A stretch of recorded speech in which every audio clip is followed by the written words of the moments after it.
বাবা, আমার চোখের একটা ওষুধ এনে দাও, নয়তো আমি কালকে কি করে স্কুলে যাব। হ্যাঁ, তোর তো একটা ওষুধ নিয়ে আসতেই হবে, নয়তো তুই ঠিকমতো দেখতেও পাবি না।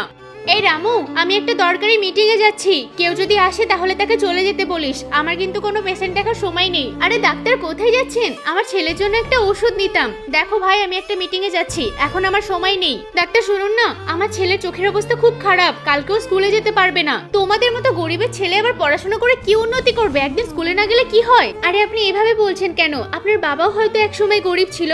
এই, আমাকে একদম জ্ঞান দিবি না। রামু, একে বের করে দে তো, বেশি কথা বলি আমার টাইম নষ্ট করে দিচ্ছে। কে জানে এরা কোত্থেকে চলে আসে। মনা, আজকে তোর অ্যাডমিশনের লাস্ট ডেট, আর আমার গাড়িটাও খারাপ হয়ে গেল। মা, আমি কি তাহলে কি স্কুলে ভর্তি হতে পারবো না? না না, যে করেই হোক আমি তোকে আজকে নিয়ে যাব। আরে ম্যাডাম, কি হয়েছে? গাড়ি কি খারাপ হয়ে গেল? হ্যাঁ ভাই, মাঝ রাস্তায় গাড়িটা খারাপ হয়ে গেল। আজকে আবার আমার মেয়ে স্কুলের অ্যাডমিশন। আমি একজন মেকানিক, আমি আপনার গাড়ি ঠিক করতে পারবো। ভাই তাড়াতাড়ি ঠিক করে দাও, নয়তো আমার মেয়েটা স্কুলে যেতে পারবে না। কেন?